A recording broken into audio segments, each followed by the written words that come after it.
नमस्कार, आपके साथ हूं मैं खुशबू मनोरमा मिश्रा और आप देख रहे हैं इंडिया न्यूज बुलेटिन की शुरुआत करते हैं। काठमांडू में सेना ने कर्फ्यू हटा दिया है। सुबह 5 बजे से काठमांडू में कर्फ्यू हट गया है।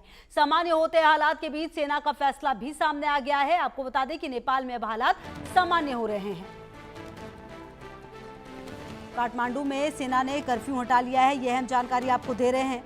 और देखिए, कहीं ना कहीं सुबह 5 बजे से ही जो कर्फ्यू है वो हटा लिया गया। मतलब ये है कि जो रास्ता है और जो स्थिति है वो अब यहाँ पर पहले से बेहतर है।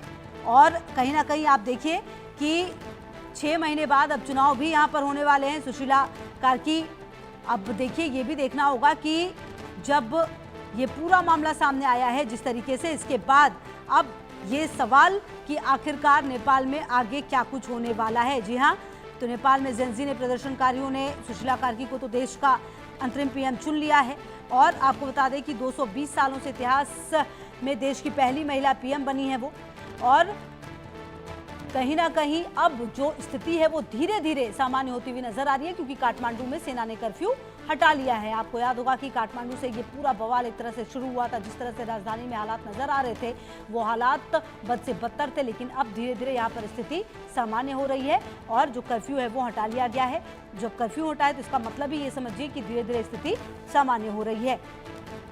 और इस बीच अब आपको बता दें कि धीरे धीरे जो हालात हैं वो सामान्य हो रहे हैं। सुशीला कार्की नेपाल की पहली महिला चीफ जस्टिस जिन्हें ये जिम्मेदारी मिली है। जो शिक्षा है, उन्होंने त्रिभुवन यूनिवर्सिटी से लॉ की डिग्री की है, बीएचयू से पॉलिटिकल साइंस में मास्टर्स की है। जो पति हैं दुर्गा प्रसाद सुवेदी, नेपाली कांग्रेस से जुड़े हैं।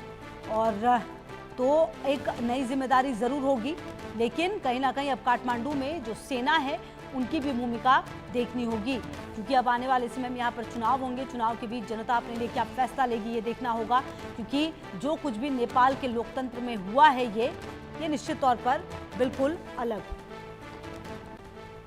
और अभिषेक गुप्ता नेपाल बॉर्डर से हमारे सहयोगी ज्यादा जानकारी के लिए हमारे साथ जुड़ गए हैं। नेपाल में 5 मार्च 2026 को इलेक्शन होंगे। अभिषेक, फिलहाल कर्फ्यू हटा लिया गया, मतलब हम ये मान के चले कि नेपाल में अब सब कुछ ऑल इज वेल है। बिल्कुल, देखिए जो आदमी लगी थी पूरे जिस तरीके से हिंसा पिछले दिनों में नेपाल में देखने को मिली थी, जो काठमांडू में कर्फ्यू हटा लिया गया, मामले धीरे धीरे हो रहे हैं। जो दुकानें वो खोल रहे हैं, वाहन भी चलने लगे हैं, तो कहा जा सकता है कि साफ तौर पर जिस तरीके से पिछले दिनों में भी हुई थी, जो धीरे धीरे हालात है वो सामान्य होते हुए नजर आते हैं। लोग सड़कों पर निकलने लगे हैं और आदमी जो है लोगों से शांति व्यवस्था बनाए रखने की अभी भी अपील की है, किसी भी प्रकार का कोई बवाल या कहीं पर कुछ ना करें। अगर हम बात करें बॉर्डरों की, तो बॉर्डर जो है वो भी खोल दिए गए हैं। जो कुछ दिनों से वाहनों की कतार लगी थी, मालवाहक वाहन खड़े थे, उन वाहनों की अब एंट्री दी जा रही है। लेकिन गहनता से जांच करने के बाद भी लोगों को निकलने दिया जा रहा है, चाहे वो वाहनों की चेकिंग हो या लोगों के डॉक्यूमेंट्स हो, वो चेक करने के बाद ही लोगों को नेपाल या फिर भारत में एंट्री दी जा रही है। हालांकि जिस तरीके से पूरा बवाल को देखते हुए अभी भी बॉर्डर पर पुलिस जो है वो अलर्ट मोड पे है, चाहे वो एसएसबी के जवान हो या यूपी पुलिस के जवान हो। मामला तो हो गया है, लेकिन पुलिस जो है वो अलर्ट मोड में अभी भी नजर आ रही है कि किसी प्रकार की कोई घुसपैठ यहाँ भारत में ना कर पाए। तो इसको लेकर के जो चौकसी है वो बॉर्डरों पर बढ़ती जा रही है। वो चाहे गौरीफंटा बॉर्डर की बात कर ले, चाहे हम इधर जो वायरस से सटे हुए बॉर्डर से इसकी बात कर ले, या जो जंगल से कच्चे रास्ते हैं जो कहीं नेपाल को जाते हुए हैं, तो वहां पर भी पुलिस की पैनी नजर बनी हुई है कि कहीं पर कोई घुसपैठ ना कर पाए।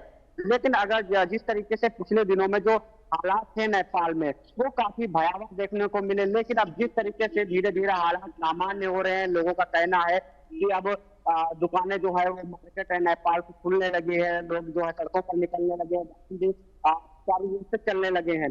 लेकिन बॉर्डरों पर एहतियात जो है वो जरूर बढ़ते जा रहे हैं। पुलिस की चेकिंग अभियान जो है वो लगातार की जा रही है। जी अच्छा अभिषेक, ये भी बताइए कि ये जो बॉर्डर एरिया है वहां पर खास ख्याल रखना पड़ेगा, क्योंकि जो कुछ कैदी वगैरह भागे थे उनकी भी कोशिश हुई थी भारत आने की, बॉर्डर को लांघने की, ये सब कुछ भी देखना होगा। और क्या कर्फ्यू में पूरी तरह से कर्फ्यू को जब खत्म कर दिया गया तो क्या बिल्कुल नॉर्मल तरीके से लोग रास्तों पर नजर आ रहे हैं अभिषेक, या अभी भी थोड़ा डर है?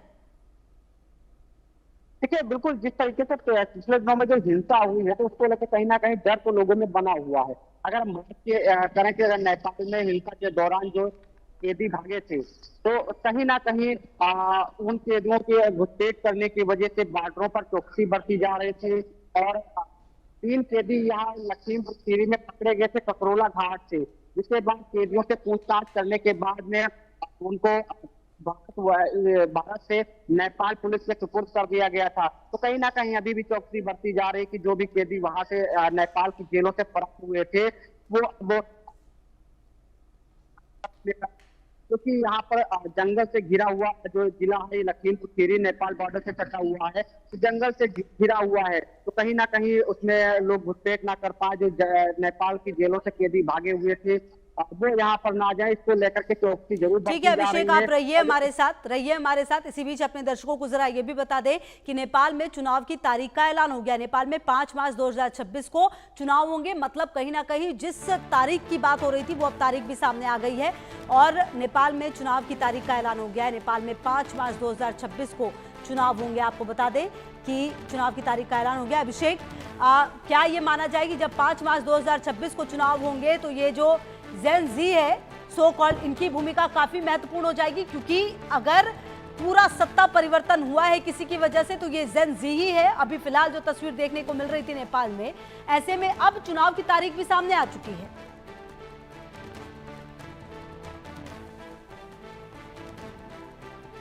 कहीं ना कहीं महत्वपूर्ण तो है ही, क्योंकि लगातार जो बैठकों का वक्त चल रहा है, तो जैन जी के जो नेता है जिन्होंने अगुवाई की थी, तो उनकी जो भूमिका है वो तो अहम रहेगी ही। जिस तरीके से तारीखों का ऐलान भी हो गया है चुनाव की, तो कहीं ना कहीं जो जैन जी के प्रदर्शनकारी थे उनका अहम भूमिका यहाँ पर नेपाल में देखने को मिलेगी। लेकिन अगर हम बात करें कि जिस तरीके से पिछले दिनों में जो हिंसा हुई है उसमें जैन जी के युवाओं ने अपना अहम रोल निभाया है, और जिस तरीके से पूरी सरकार जो है वो गिरती हुई नजर आ रही है। पिछले दिनों में क्या हुआ सब कुछ जो तस्वीरें एक के बाद वो सामने आ रही थी, तो इसको लेकर के जो भारत में वो चौकसी बरती जा रही है। लेकिन नेपाल में जो स्थिति है वो धीरे धीरे सामान्य हो रही है, क्योंकि जब कुछ बिगड़ता है और उसके बाद में जब बनता है तो कहीं ना कहीं समय जरूर लगता है। कि जिस तरीके से आगजनी की गई थी, तोड़फोड़ की गई थी, तो इसमें कहीं ना कहीं जो सही करने में है वह समय जरूर लग रहा है। लेकिन यहाँ पर जब चुनाव नेपाल में, तो कहीं ना कहीं युवाओं की भूमिका जो है वो अहम मानी जाएगी। जी बिल्कुल। और अभिषेक, ये भी देखना होगा कि जब अब चुनाव होंगे तो कौन कौन सी पार्टी चुनाव लड़ेगी, क्यों, क्या उस पर भी बवाल होगा? क्योंकि देखिए बवाल तो नेपो किड को लेकर ही हुआ था ना, एक बहुत बड़ा वजह वो भी था। और कहीं ना कहीं जो भी जनप्रतिनिधि रहे उनसे बहुत नाराजगी रही है नेपाल में, खास करके ये जो जेन जी है उनकी।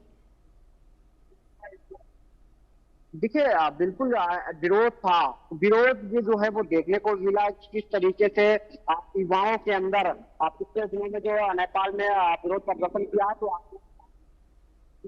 को लेकर के कहीं ना कहीं जो प्रदर्शनकारी थे वो इतना उग्र थे, वो चाहे सरकारी दफ्तर हो, चाहे बंसार कार्यालय हो, या फिर कई तो में आग लगाई थी। तो कहीं ना कहीं लोगों के अंदर, लेकिन जो है के अंदर आक्रोश नहीं है, क्योंकि ये आप सारी चीजें जो है वो देखने को मिल रही है कि जिस तरीके से पिछले दिनों में जो युवाओं ने प्रदर्शन किया था वो शांत हो गए हैं। वजह है कि अब उनकी जो मांगे थे वो कहीं ना कहीं पूरी हो गई है, तो इसी की वजह है कि वो होते हुए नजर आ रहे हैं। जब उनकी मांग ही पूरी हो गई तो अब वो आंदोलन नहीं करेंगे।